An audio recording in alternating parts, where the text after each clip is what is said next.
Nous lançons maintenant une opération qui sera dénommée Oura Wachaba. Donc, mur de fer. J'espère que... Oura Wachaba. Et donc, c'est le rideau de fer. Au drame de l'immigration à Mayotte avec le naufrage d'un kwassa-kwassa. Le bilan est de 6 morts et 10 disparus. Le naufrage d'une barque d'émigrés clandestins en provenance des Comores. Un nouvel accident de kwassa-kwassa au large des Comores. Une barque avec à son bord 39 personnes à chavirer. C'est une barque comme celle-ci, transportant 38 personnes, qui a chaviré au large de cette plage.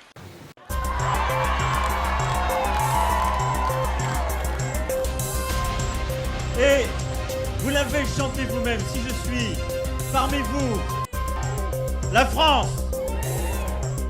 Et donc Maoré Faranza. Maoré Nafaranza. Pacacho.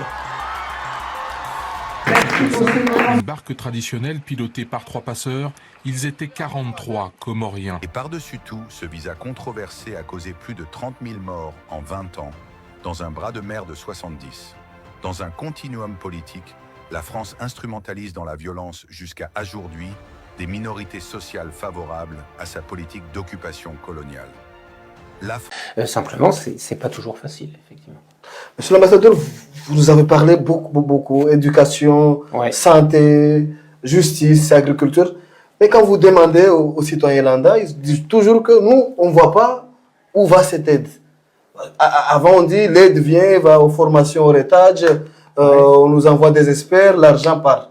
Aujourd'hui, est-ce que vous direz, vous êtes satisfait de ce que vous voyez sur le terrain, de ce que était annoncé par les autorités par rapport aux différents projets, ce que vous avez vu? Est-ce que réellement, ces projets que vous venez de citer va vraiment aux citoyens lambda? Oui, alors les écoles, elles vont vraiment aux citoyens lambda. Ensuite, il faut aller voir sur place. Par exemple, à Anjouan, l'école de Dinnery, elle a été livrée, elle a été donnée aux enfants. Donc aujourd'hui, il y a des enfants. Alors, il est évident qu'une fois que l'école est livrée, il faut qu'il y ait des professeurs, il faut qu'il y ait des contenus, il faut que les enfants aient des cahiers, de quoi écrire.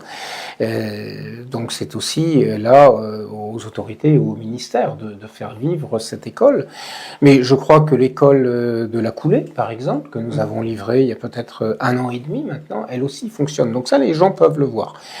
Alors vous dites, c'est une critique qui vient fréquemment. Vous l'entendez des fois quand Bien sûr, on l'entend tout le temps.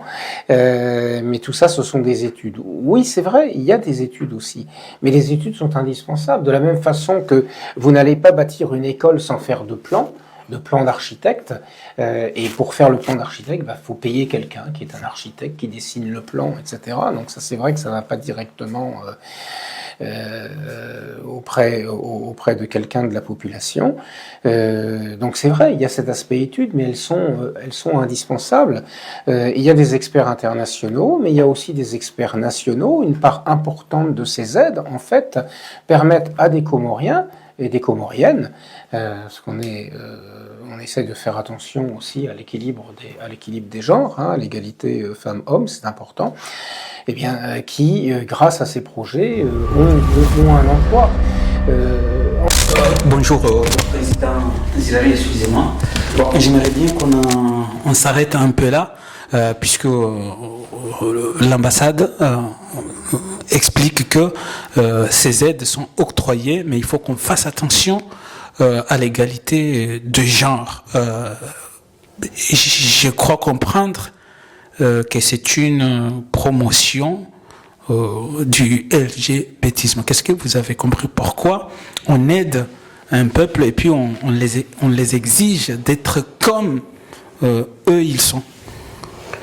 Oui, en fait, pour moi, monsieur l'ambassadeur Sylvain Riquier, étant le représentant de la France aux Comores, quand il nous parle de tout ce qu'il vient de parler là, des aides, de gratuité et des experts internationaux, ce que je vais rappeler ici, c'est que monsieur Sylvain Riquier ou les gens qui entendront mes explications en rapport à ce que vient de dire M. Sylvain, c'est que nous, les Comoriens, nous n'oublions pas que M. Sylvain est dans son rôle de faire une diversion par rapport à la question essentielle qui est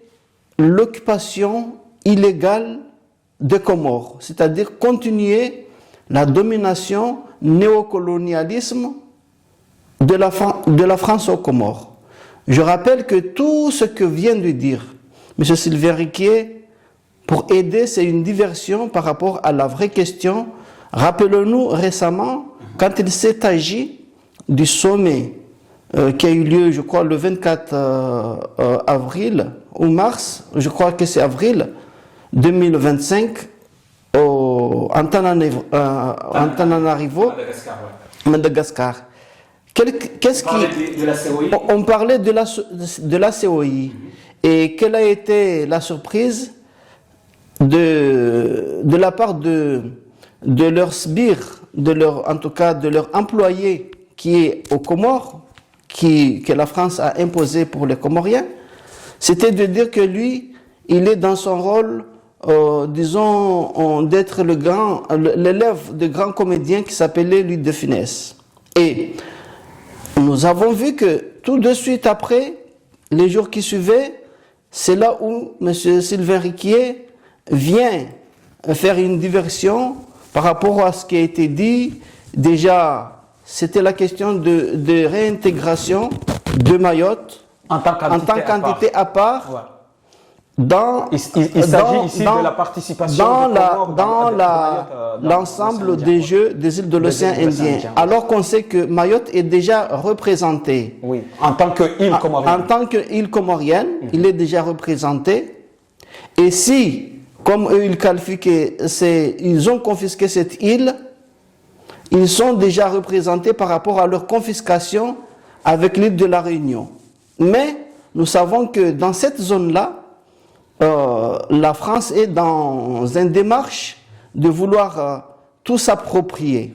Et donc, moi, au lieu de nous parler de la souveraineté des Comores, on vient avec soi-disant des aides, alors qu'on sait que c'est une subtilité. C'est ceux qui sont crédules croiront à ces propos. Mais nous, les gens éveillés, nous savons que c'est une autre vision qu'a la France. Parce que je rappelle aussi que en ce moment même, en parallèle de toutes ces démarches-là, c'est que ils ont déjà introduit, selon eux, des démarches à l'ONU pour faire reconnaître que toutes les ressources pétrolières qui se trouvent dans l'archipel des Comores leur appartient, ou du moins les convoitent.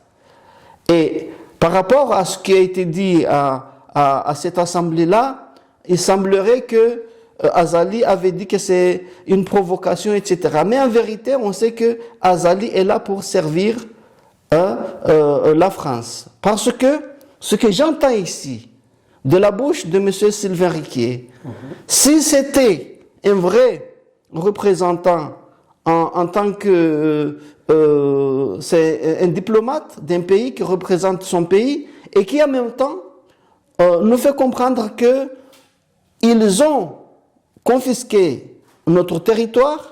Le président Zilari, je pense qu'on va y revenir. Non, mais justement, il faut que les gens comprennent que les démarches... Sur ça, est-ce que vous voulez d'abord répondre à ma question sur le pourquoi l'ambassade de France aux Comores, M. Sylvain Riquier, insistait sur le fait que la France octroie des aides pour les Comores, et ces aides-là vont créer des emplois. En contrepartie, les Comores, bien les autorités comoriennes devraient faire attention à ne pas stigmatiser ce qu'on appelle le peu de ce qu'ils ont fait. J'ai compris la question, mais ici, moi je suis en train de dire quoi? Je suis en train d'expliquer que ce qu'il est en train de dire là comme aide, je dis tout simplement que c'est des mensonges et puis c'est une exploitation des gens qui ne comprennent pas, parce que la gratuité qu'il est en train de dire là, c'est faux, et je vais le démontrer ici. Et le rappeler que ils nous ont confisqué tous nos avoirs. Tout à l'heure, quand il a parlé de la diaspora. Ça fait une partie de grande partie des recettes comoriennes.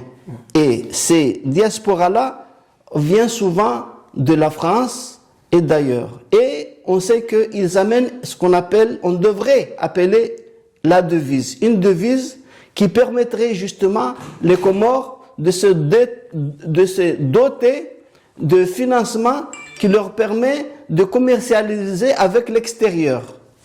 Et justement, c'est là où je vais faire comprendre aux Comoriens que la gratuité de ce que dit M. Sylvain Riquier, quand il s'agit des diasporas qui amènent souvent des voitures, et des voitures-là, ils arrivent où? Ils arrivent à l'aéroport. Au port de Moroni. Ouais. Qui c'est qui tout de suite les récupère? C'est justement le système français qui est là, c'est Bolloré ou autre. Ouais.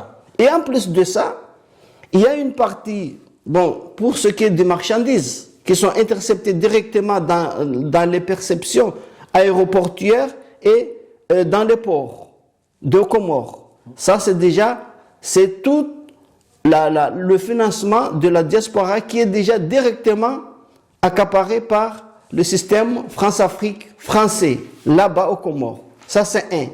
Confiscation de nos avoirs qui devrait être un réservoir, disons, de l'argent d'un autre pays étranger autre que les Comores. De ce point de vue, moi, je vais rappeler à M. Sylvain Riquier que l'argent des Comoriens qui viennent de la France, normalement, si ça avait été un pays qu'ils ne sont pas en train d'exploiter, normalement, on devrait déjà avoir les devises de ce, soi-disant, la diaspora. Ce que confisque la France, ça c'est un. Donc ça c'est déjà du vol de la part de la France envers les Comores. Ça c'est un. Et deux, M. Sylvain Riquier, vous êtes en train de nous voler tous les jours le fait de détenir ce que nous appelons la monnaie, soi-disant, des Comores, que vous confisquez tous les jours avec ce mécanisme de ce qu'on appelle compte d'opération dans votre trésor public ici en France. Ça c'est un. Donc l'argent qui est engendré par les dépôts des avoirs des Comoriens que vous utilisez dans d'autres contrées et que vous, soi-disant, donnez des multinationales ou même nationales ou même des entreprises, et que vous en tirez bénéfice derrière des revenus, des taxes que vous rajoutez après les avoir déjà fructifiés. Ça, c'est du vol envers l'argent du peuple comorien. Là, c'est de l'argent que vous nous volez. Je rappelle aussi que tous les jours, vous volez les ressortissants comoriens dans votre ambassade aux Comores là-bas, à travers vos visas. Ouais, cette question-là, on va... Là, je suis en train de montrer qu'ils nous volent dans les aéroports. Ouais, ils nous volent dans les visas que les Comoriens, par exemple, je rappelle aussi, par exemple, à Mayotte, tous les jours, quand ils demandent des visas et qu'on ne leur donne pas l'argent, cet argent-là, ils vont où? C'est confisqué par la France. Donc ici, ils vont faire une diversion, soi-disant nous dire que c'est de la gratuité, alors qu'ils nous ont volé de partout. Donc l'argent... Au-delà d'un point de vue économique, le président Sylvain, moi j'aimerais bien que... Parce que en fait, les mots de l'ambassade de France à Moroni cachent quelque chose. Puisque il me semble que l'ambassade est en train de rentrer dans la culture comorienne. Oui, parce en connaissant très bien, en sachant très bien que les Comores est un pays musulman et en insistant sur le fait qu'on vous octroie ces aides, en contrepartie, vous devez tolérer l'homosexualité, puisqu'il l'a bien dit, je ne veux pas... il parle d'égalité. L'égalité de genre, c'est-à-dire que nous devrons accepter l'homosexualité. Mais est-ce que je suis désolé, LGBT pourquoi président Zilari, les journalistes, ou bien pourquoi, je vais pas parler du journaliste, puisque peut-être il n'avait pas compris, c'est que Sylvain Riquier est en train de nous imposer, il est en train de nous imposer l'homosexualité aux Comores, en contrepartie des aides. Oui, mais moi je sais que quand il parle il s'étale jusqu'à l'égalité de genre, même si ici en France, la pratique politicienne, en tout cas religieuse et autres, ils incitent à ce que la femme soit égale de l'homme, ce que nous, aux Comores là-bas, nous n'acceptons pas. Donc c'est pour ça que je voulais Il dit ça, voilà. Mais un pays comme les Comores, qui est exploité et que les gens sont maltraités, la liberté des individus ne sont pas respectées parce qu'il y a une politique colonialiste qui est imposée. Donc il n'y aura pas la liberté que veut nous montrer ici M. Sylvain Riquier, tout en sachant que la justice, il nous a dit dans les précédents propos qu'ils ont déployé de l'argent. Mais où sont les partis politiques pour former des magistrats? Ils ont pas répondu, président Zilari. Les partis qui défendent le soi-disant l'islam aux Comores. Non, mais tu sais qu'il y a la colonisation, il y a la peur de chacun, des individus. Ils savent très bien que tout ce que raconte M. Sylvain, c'est des mensonges. Mais comme on est des crédules, on est des gens qu'on manipule, qu'on malaye avec efficacité, et sans vraiment déployer des efforts, eh bien, c'est pour ça qu'ils déroulent tout ça. Parce que quand on l'entend ici, et qui parle de la grandeur de leur travail et du mérite, alors qu'on oublie vraiment ce qu'ils sont en train de faire.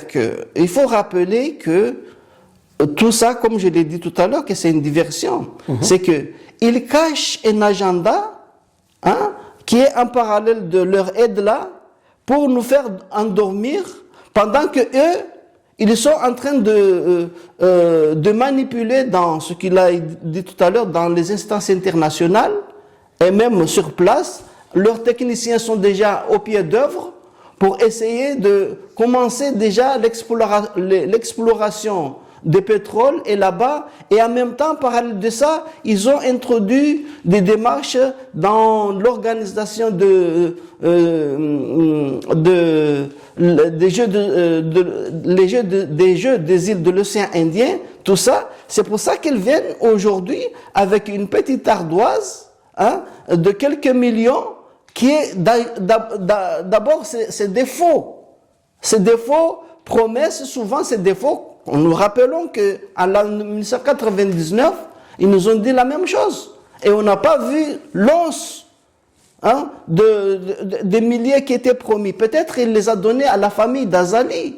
Et c'est comme ça. Donc moi, je suis en train de dire quoi? Je suis en train de dire que Sylvain Riquier nous a dit que peut-être d'ici 3 ans, ce qu'il est en train de dire là, les promesses de 85 logements, ça peut s'étaler. Il ne sait pas lui-même, il a dit qu'il ne sait pas que ça va finir d'ici 2 ans. Peut-être son successeur viendra achever tout ça. Mais c'est un gain de temps de la part de Sylvain Riquier ou de la part de la France tout simplement. Ici, il est le représentant de la France. Mais ce que vous n'oubliez pas, vous les Comoriens, c'est que toutes ces promesses-là, on les a déjà entendues. Ça, c'est 1. Et 2, la gratuité ici annoncée, c'est faux parce que déjà, ils nous volent tous les jours à travers les mécanismes financiers que je viens d'énumérer ici. Dans les perceptions, la confiscation de notre monnaie. Il faut rappeler aussi qu'en 1994, ils nous ont dévalué la monnaie. Et on ne sait pas, jusqu'aujourd'hui, nous, en tout cas nous, les citoyens comoriens, nous ne savons pas combien la France nous a confisqué cette année-là. Parce que je démontre ici que quand nous avions des avoirs ou des dettes qui équivalaient, par exemple, 50 000, du jour au lendemain, les 50 000 là, ils ont été doublés par rapport aux avoirs que peut-être on devait les banques internationaux. C'est-à-dire que nous avions une dette, peut-être on était en déficit, nous avions une dette qui avoisinait les 1 million, je prends l'exemple, mais du jour au lendemain, on s'est trouvé que cette fois-ci, les dettes des Comores sont de hausse de 1 million de plus. On va revenir sur tout cette ça, question tout ça. Est-ce dette. que le peuple comorien, que Sylvain Riquier ici se vante de vouloir aider, est-ce qu'ils savent là où passer cet argent? Je pense qu'on aura l'occasion. Et si toutes ces confiscations-là, si nous les avions, on n'aurait pas eu besoin de l'aide de la part de la France. D'ailleurs, M. Sylvain Riquier, ça, c'est que il n'y a aucun pays au monde que la France a aidé par des constructions de leur école, etc. Et là, le succès que Sylvain veut nous faire comprendre qu'en juin, il y a des écoles qui ont fini, etc. Vous savez, M. Sylvain Riquier, nous n'en avons pas vu un seul exemple au monde de l'aide de la part de la France dans aucun pays que vous prétendez aider et que vous avez soumis dans les mêmes mécanismes, dans les mêmes méthodes de voyous. Hein? Je dis le mot. Oui, ce sont des méthodes de voyous, de pillage de ressources des pays, les 15 pays que la France a imposé et impose des dirigeants, a confisqué leur monnaie. Une petite question. Et ces pays-là ils ont toujours eu les mêmes propos, les mêmes méthodes, les mêmes mécanismes, les mêmes mensonges, et on sait à quel niveau, disons, de mendicité sont ces pays-là aujourd'hui. Ils ont un pays phare qu'ils ont imposé. Ici, il s'agit des Comores et la Côte d'Ivoire. D'ailleurs, peut-être on viendra tout à l'heure parce que nous savons que en ce moment, la banque qui est aux Comores là-bas, c'est une filiale peut-être des hommes d'affaires, des gens qui sont à la Côte d'Ivoire. On ne sait pas par quel mécanisme ces gens-là sont en train de détourner la BFC. Oui, la BFC. Je donc crois tout savoir ça, un peu plus sur le dossier de la BFC. C'est pour et toutes ces questions-là, c'est parce que le citoyen comorien, en tout cas, ne savent pas ou ne s'intéressent pas à le savoir. Donc on veut ici entendre des sottises, on va aider les Comores, alors que vous, M. Sylvain Riquier, vous êtes en train de nous voler. Vous confisquez nos marchandises quand on vient dans notre île Mayotte. Ça, je l'ai vécu moi-même. Je ne parle pas de quelqu'un qui est... Mais dès que vous amenez des embrevades, par exemple, ça, ici, il n'y a pas de contrôle d'hygiène, etc., vous les confisquez. Vous nous refusez. Et pourtant, oui. Même si ça vient de la France? Ça vient... Non, ils ne veulent pas que nous, les Comoriens, circulons dans nos îles. Ah, vous parlez quand on vient de... Non, oui, je parle des Comores. Oui, j'ai compris, mais vous avez dit qu'on taxe par exemple des produits. On confisque des marchandises. Par exemple, des denrées de première nécessité que je pars dans juin et j'amène à Mayotte. Que vous avez ramené dans Voilà, ils les confisquent. J'ai compris. Et ça c'est de la criminalité parce que le peuple comorien... Ils veulent empêcher que... Oui, ils veulent empêcher l'unité des Comores, ils veulent assoiffer les Comores, ils veulent que les Comores restent dans la mendicité pour qu'ils viennent avec leurs larmes de crocodile faire semblant de nous aider. Vous ne nous aidez pas. Vous nous ferez du bien si vous partez de chez nous et vous nous laissez tranquilles. Parce que là, c'est un projet de vouloir passer en douceur le temps que nous dormons ici, avec soi-disant de l'aide, et comme ça, aux Nations Unies, ils accélèrent, et là-bas, leur dossier et là-bas aussi dans l'océan Indien, ils vont aussi magouiller. Et il y a des pays qui sont beaucoup plus corruptibles, comme les Comores. Si vous pouvez me laisser une petite question là-dessus. Pourquoi? Je vais dire que à défaut d'interpellation de Obeidillah Mchangama, puisque à mon avis, Obeid Mchangama devrait rappeler à l'ambassadeur de faire attention, que c'est un pays musulman, pour faire, je veux dire, ouvertement comme ça la promotion de l'homosexualité. Pourquoi Obeid Mchangama ne l'avait pas rappelé? Est-ce qu'il était d'accord avec ça, de lui laisser faire la promotion en tant que pays musulman? Moi, je parle en tant que musulman. Ça, c'est une phrase qu'il avait glissée là, mais Obeidillah Mchangama n'avait peut-être pas fait attention, parce que c'est une phrase que l'ambassadeur là, minutieusement, comme ils sont vicieux, ils essaient d'opposer des gens les uns contre les autres, de montrer leur bonne foi, qu'ils sont là pour vraiment l'émancipation, l'aide, aider le Comore à quelque chose. Et comme on sait que la majorité des femmes qui sont restées dans le pays, eh bien, ils sont très susceptibles d'accepter des petites aides, futiles, mais ils vont les accepter. Donc, c'est pour un peu caresser les Comoriens, le genre comorien dans le sens du poil, pour essayer de passer la crème. C'est comme ça, en fait. Ils sont très malins, et il faut vraiment se lever tôt. Et moi, je crois que Obeidillah Mchangama n'a même pas n'a même pas compris le sens de faire la promotion des genres, parce que l'égalité de sexe, on peut, dans certains égards, le travail, etc., les salaires, on peut l'accepter. Mais comme ce que voulait l'expliquer ici certains, par exemple Macron, etc., quand il va là-bas, il veut faire accepter que maintenant, ici, on sait que depuis François Hollande, l'homme peut se marier avec l'autre, et même il y a des mariages homosexuels qui se font. On devrait faire attention à ça. On a déjà inauguré ça depuis le mandat de François Hollande. C'est acquis. Les gens de même sexe peuvent se marier, etc. Mais ce que je veux dire ici, c'est que les gens comprennent très bien la démarche de M. Sylvain Riquet, c'est de montrer que la France est vraiment là pour aider les Comoriens. Mais en vérité, ils ont d'autres projets derrière.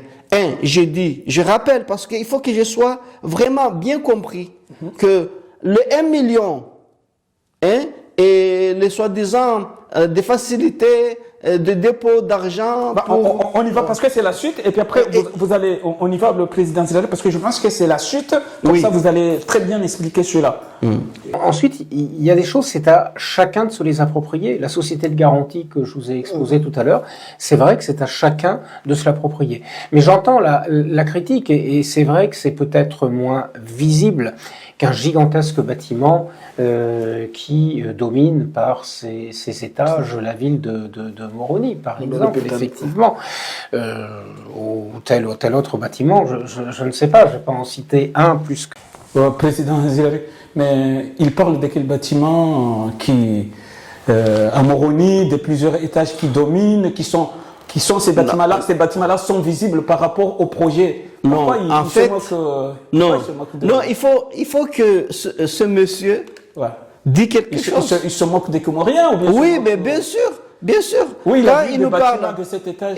Non, parce que là, il parle. On sait que les maisons, les anciens, quand on a commencé, parce que ça ne date pas d'aujourd'hui. Il faut lui rappeler que ça, on l'a déjà expérimenté à l'époque d'Al-Swali, et que ça a bien marché, parce qu'avec les peu de moyens que l'État comorien avec Al-Swali, à l'espace de 2 ans et 9 mois, ils ont mieux fait par rapport à la France pendant sa présence ça va faire plutôt 200 ans aux Comores. Un homme l'a fait à l'espace de 2 ans et 9 mois. Donc, en général, ce sont des petites, disons, des petites constructions qui n'ont pas allé jusqu'à avoir certaines hauteurs, parce que j'ai vu l'expérience à Mayotte. Ils avaient fait 2-3 expérimentations à la zone qu'on appelle Cavani et d'autres aussi.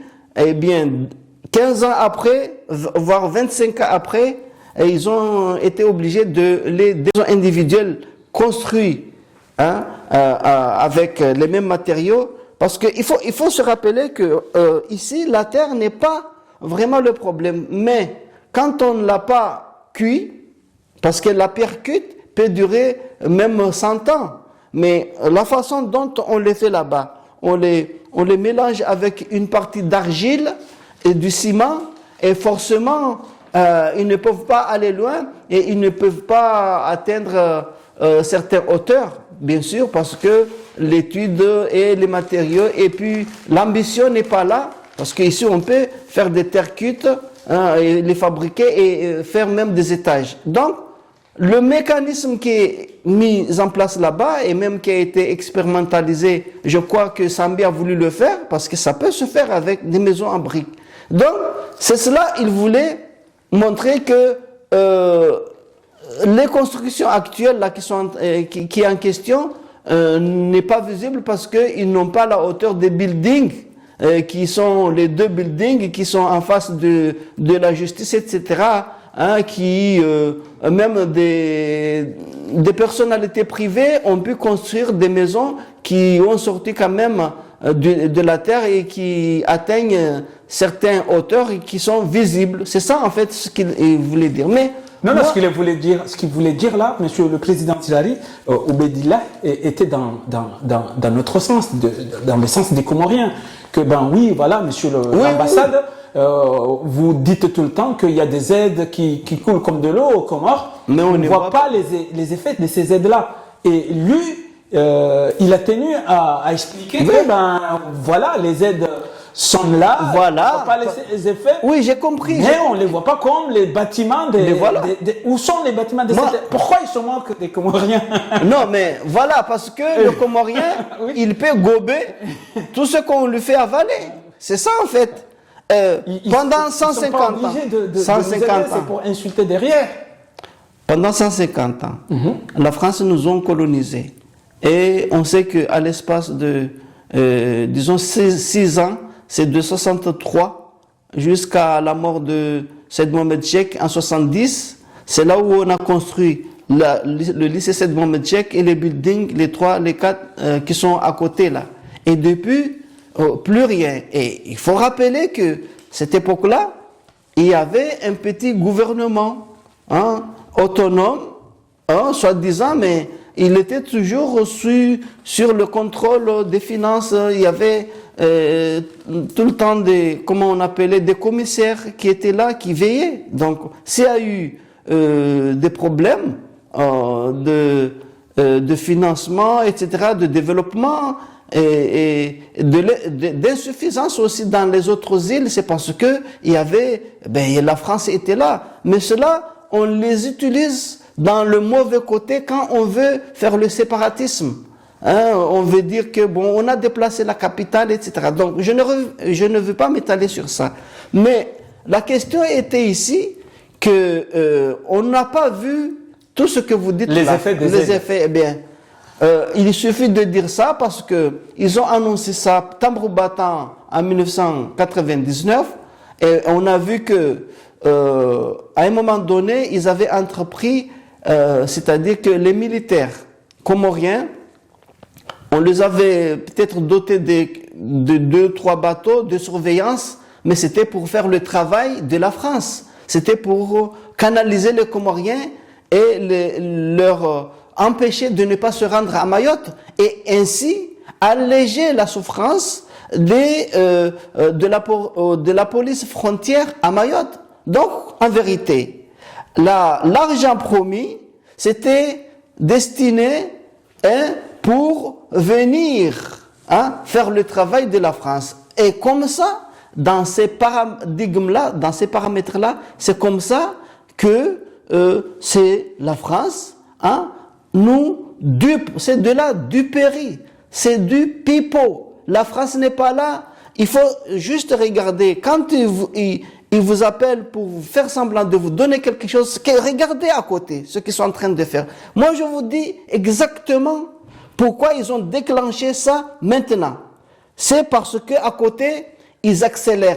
Ils ont dossier et oui, ils accélèrent parce que parce qu'ils ont des gens fragiles, malléables.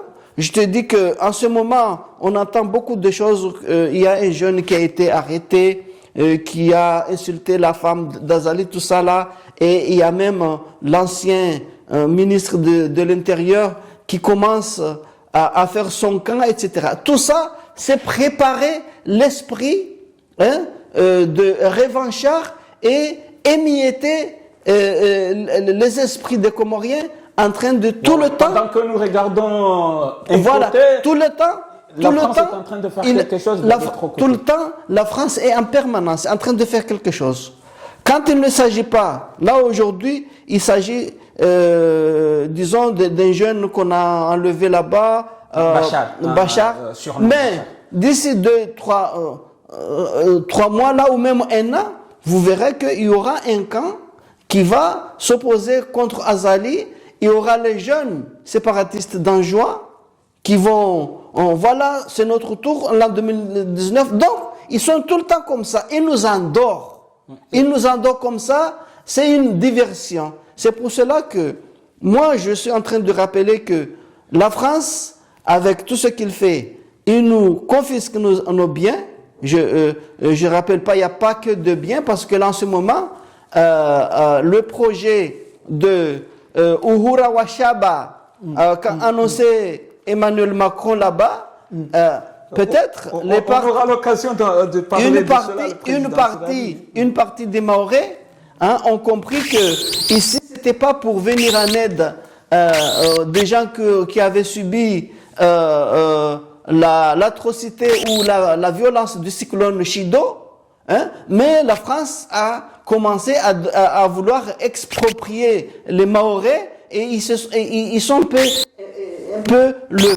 Tout ça, moi je vous dis que par rapport à 2 millions, soi-disant 2 millions qui est annoncé, ceux qui nous prennent la France, ce n'est même pas 0,03% de ce qu'ils nous prennent. Donc, il n'y a pas de gratuité derrière. Si on regarde tous les niveaux que je viens de citer là, et vous verrez bien que ici c'est un leurre, c'est un mensonge. Bon, nous allons écouter, nous allons passer à l'étape suivante en ce qui concerne le... Plus que d'autres, c'est vrai que c'est moins visible peut-être, mais ça a aussi un impact concret dans la vie des gens. Et ce que je peux vous dire de façon certaine, c'est qu'on est clairement sorti d'une phase au cours des 3 années qui viennent de s'écouler, en effet, où il y a eu beaucoup de lancements. On a vu l'hôpital d'Ombeni aussi. On a vu des tas de choses comme ça, en effet, où là, on est dans la construction, dans la livraison.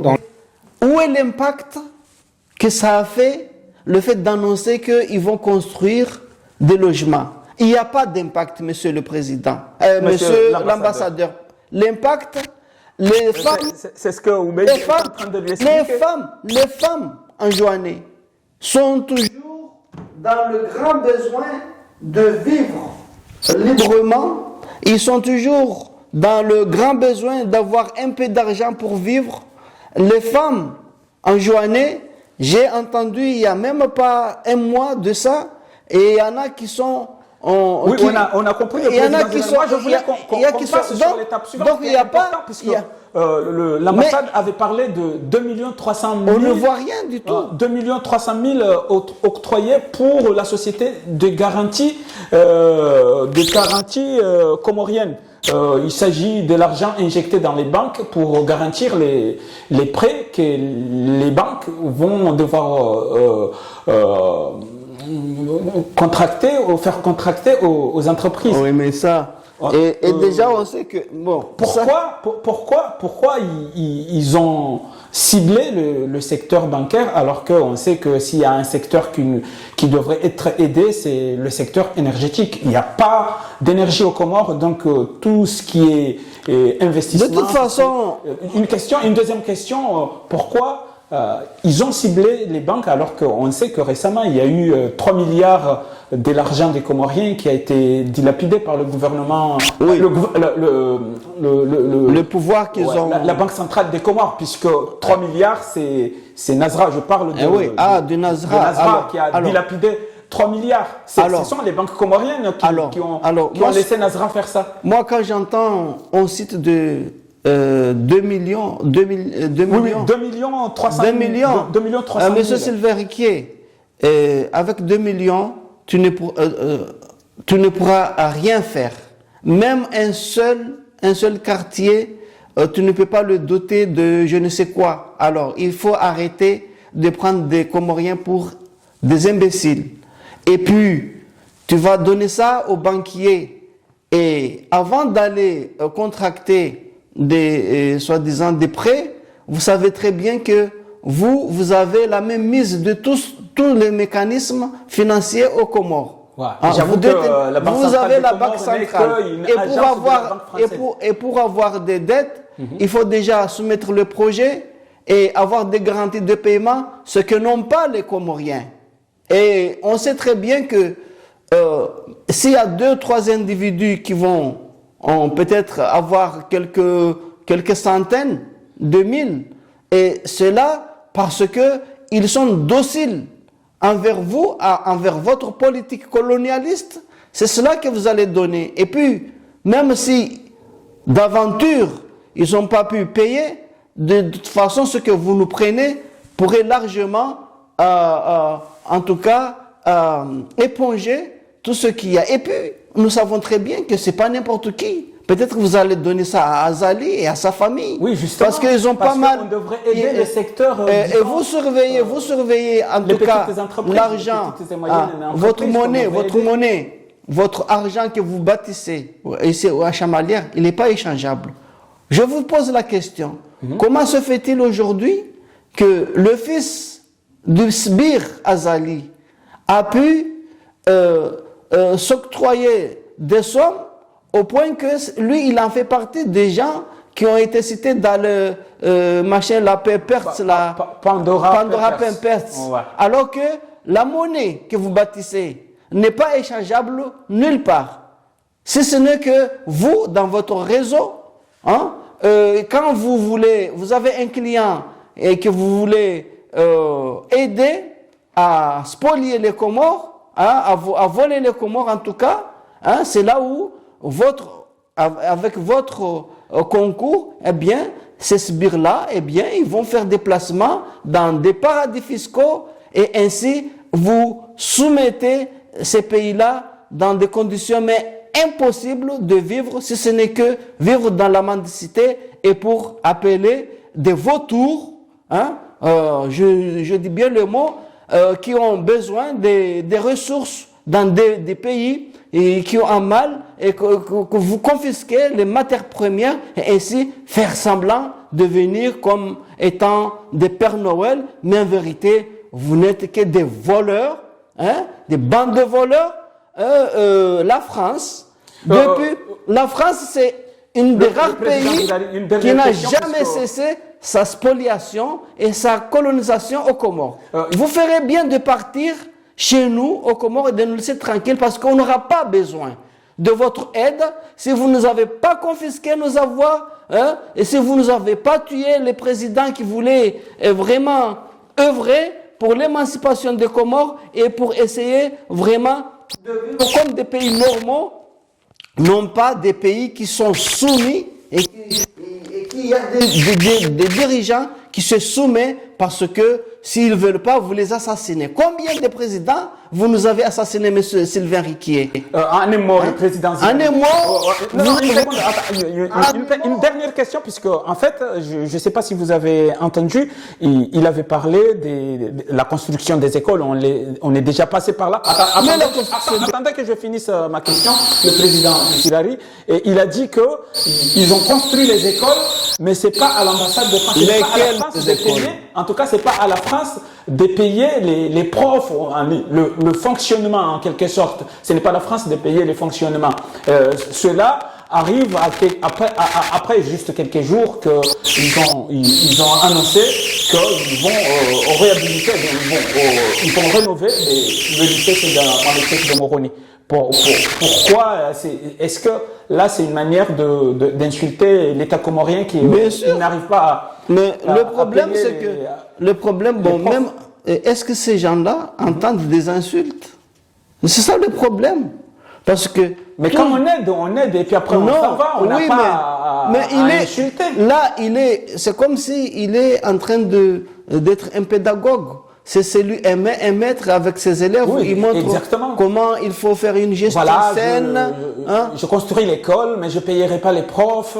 Oui, ça c'est une façon de vous dénigrer, infantiliser. De toute façon, tout ça, c'est pour cela que est-il besoin de rappeler que il le dit, c'est parce que ce sont des fantômes qu'ils ont placés. Ouais, ça veut dire que dans l'État, ces gens-là, les autorités comoriennes sont nées avant la honte. Mais oui, mais ils ne sentent même pas qu'on leur parle. C'est ça le problème. Quand vous avez quelqu'un qui est assis ici, qui déroule tous ces âneries de soi-disant de l'aide, alors qu'on derrière, ce sont des magouilles, ce sont des manœuvres de vouloir vous voler. Parce que ce que donne ici les 1 million, est-ce que ça équivaut depuis? Vous savez, c'est depuis 2 milliards de barils. Vous avez 2 milliards de barils que vous voulez voler. Vous avez un pays, une île, qui regorge tout ce qu'on peut faire, qu'on peut dire ici, Mayotte. Et en échange de ça, on va vous construire des écoles, comme dit ici, 2 millions ou je ne sais quoi. Mais est-ce que cela va vraiment faire la balance? 38 millions. Est-ce que 38 écoles à hauteur de 1 million, alors, ça veut dire 38 millions. Ce que vous nous prenez, M. Sylvain, et par rapport à ce que vous miroitez comme étant de l'aide, mais vraiment c'est une honte venant d'un pays qui se dit de pays de droits de l'homme et qui n'a rien compris que, et quand vous dites que les gens ne sont pas allés dans l'histoire de l'Afrique, n'empêche que tout le monde sait que c'est l'Afrique qui est le berceau de l'humanité et que aujourd'hui, quand vous dites qu'on est encore sauvage, eh bien, les gens les plus sauvages, ça c'est Sarkozy qui l'a dit, c'est vous qui ne comprenez pas qu'il n'est pas, à cette époque-là, il n'est pas besoin de le rappeler que il faut cesser d'exploiter les gens. Il faut cesser de continuer la colonisation. C'est un crime contre l'humanité. Oui. Ça, c'est Emmanuel Macron qui l'a dit. Vous continuez à parler à l'ambassade de France, mais j'aimerais bien que vous laissiez quand même un mot aux autorités comoriennes en général, en particulier les autorités religieuses. Est-ce que les Comoriens devraient accepter de l'aide en contrepartie, accepter l'homosexualité? Qu'est-ce que vous conseillez aux religieux? Ils devraient accepter ces aides-là ou bien ils devraient refuser ces aides? Moi, c'est pas spécialement. Moi, j'aimerais bien que vous. Spécialement. Parce que vous ne parlez qu'à l'ambassade, alors que vous spécialement, je n'ai pas de leçons à donner aux gens qui négligent tout. Déjà l'économie. Je ne suis pas ici pour faire de la leçon, mais en général, que ce soit un religieux, que ce soit un politicien, que ce soit un citoyen lambda. Mais vous êtes un homme politique, vous devez tenir compte de tout. Oui, mais quand je parle en général, je ne fixe pas des catégories des gens, que ce soit religieux ou pas. Je parle des Comoriens. Maintenant, si vous étiez président et que vous attendez qu'on vous aide en contrepartie, vous devez accepter l'homosexualité. Qu'est-ce que vous allez dire? Non, mais oui, président Zirari. Non, mais c'est ce qui s'est passé. Vous devez accepter. J'accepte quoi? Moi, je te dis. C'est la condition de l'aide, hein. Il l'a bien dit. Hein. On vous aide, mais il faut faire attention. C'est Azali qu'on aide là, c'est pas moi. Moi, j'aurais pas besoin de l'aide de la France. Ça ferait longtemps que je les aurais déjà chassés. D'ailleurs, c'est ce qu'avait voulu faire Ali Swalihi, mais ils l'ont tué. Moi, j'aurais pas tergiversé avec quelqu'un qui veut me voler. Vous imaginez? Mais là, je vais prendre 2 millions. Soit disant, quelle aide? Voilà. Tu m'aides à me prendre à mon pays? Ça, c'est donné. Tu me donnes 1 million, en échange, tu me prends tous les puits que je possède, mes patrimoines naturels, hein? Mais tu vas les prendre et tu vas me donner 2 millions. C'est quoi ça? Merci beaucoup, le président. Vous imaginez un peu l'insulte? En tout cas, nous allons continuer. Parce que là, vous me chosifiez. Oui, en tout cas, la prochaine fois, encore une fois, nous allons continuer à débriefer. Et il s'agit ici à débriefer l'interview ou bien l'entretien de Monsieur Sylvain Riquier avec Oubeidillah Mchangama sur Facebook FM. Et je pense qu'il y a beaucoup de choses à dire sur son interview. Et la prochaine fois, nous allons continuer. Nous lançons maintenant une opération qui sera dénommée Uhura Washaba. Donc, mur de fer. J'espère que... Uhura Washaba. Et donc, c'est le rideau de fer